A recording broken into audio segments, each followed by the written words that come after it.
8 ستمبر کے جلسے میں اب 4-5 ایام ہی باقی ہے. قسم قسم کی بولیاں سن رہے ہیں اور آج ایک وفاقی وزیر نے بیان دیا ہے کہ 8 ستمبر کو جلسہ جو ہے وہ نہیں ہوگا.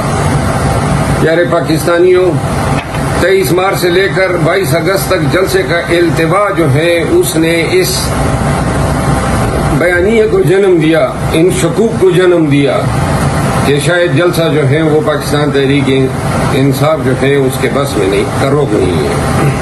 پیارے پاکستانیوں،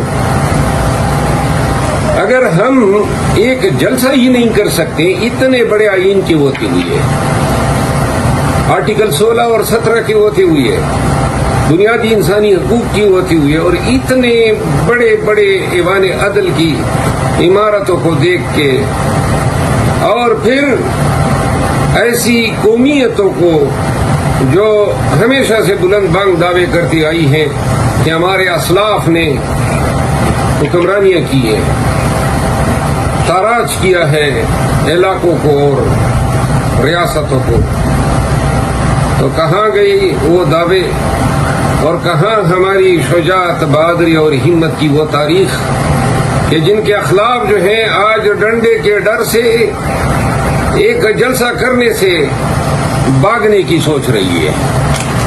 پاکستانیوں، ایک جلسے کے انعقاد کے لیے اتنی باتیں کرنے کی ضرورت اس لیے پیش آئی کہ مذاق بنا لیا ہے ہمارے حقوق کا، اور یہ حکومتی ادارے، یہ ریاست اب اپنے ڈر اور خوف کے اس افریط کے ساتھ پاکستانیوں کو زنخے بنانے کی کوشش کر رہی ہے.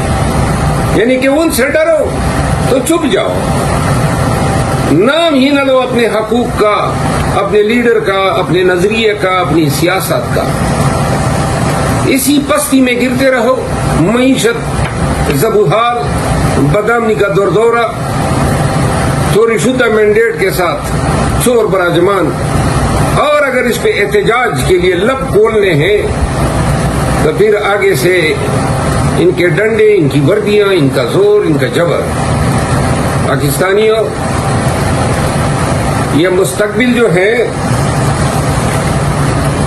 اس کی پیشن گوئی کا بہترین طریقہ یہی ہے کہ ہم خود اسے تخلیق کریں، خود اپنے مستقبل کو بنائیں.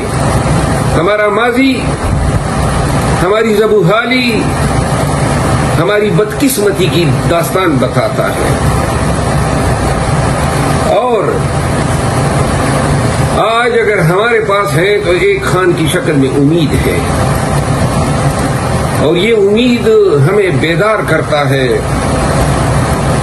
یہ امید ہمارے لیے خوشحالی کے دروازے کی نقیب ہے. یہ امید ہمارے رگوں میں خون کی رفتار کو تیز کرتا ہے.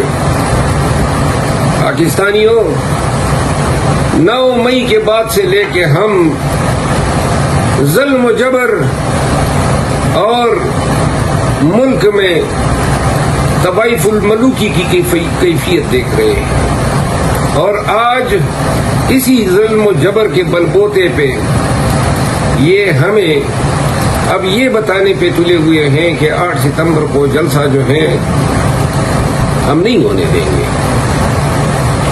یاد رکھو کہ اگر ہماری اوقات 8 ستمبر کے جلسے کی نہیں ہے، پاکستانیوں اگر مل کے پوری قوم ایک جلسے کی حیثیت ہی نہیں رکھتی ہے تو شرم سے ڈوب مرنا چاہیے. پھر یہ قوم ہی نہیں ہے، یہ بھیڑ بھی نہیں ہے، یہ انسانوں کا اکٹھ ہی نہیں ہے، یہ چوپائے ہیں، شرمسار، نادم اور بزدل. تو لہذا جس خدا نے ہمیں تخلیق کیا اور جن کے ہاتھوں میں ہماری جان ہے، 100 سال جینے سے بہتر ہے کہ ایک دن جیا جائے تاکہ تاریخ یاد تو کرے. 8 ستمبر کا جلسہ ہم کریں گے، ہر صورت کریں گے، مریں گے یا کوئی مٹانا چاہیں، لیکن 8 ستمبر کو آنے والا دن جو ہے یاد رکھے گا کہ ایک عظیم الشان جلسہ ہوا تھا. اب ذمہ داری آپ کی ہے پاکستانیوں. ڈر کو گلے لگاتے ہو یا نکلتے ہو اپنے لیے, اپنے بچوں کی آزادی کے لیے, اپنے خان کی آزادی کے لیے, اپنے حقوق کی آزادی کے لیے, آزاد عدلیہ کے لیے. اپنے گھر میں 8 ستمبر کو مت بیٹھو, نکلو اور ایسے نکلو اپنی بیوی بچوں سب کو ساتھ میں بٹھا کے نکلو. آؤ اسلام آباد کی طرف. ہماری نگاہیں, قوم کی نگاہیں, پاکستان کی نظریں جو ہیں ان پاکستانیوں کی طرف ہیں جو 8 ستمبر کو آئیں گے اور جتائیں گے کہ وہ شاعر نے کیا کہا ہے کہ سرفروشی کی تمنا اب ہمارے دل میں ہے, دیکھنا ہے زور کتنا بازوئے قاتل میں ہے.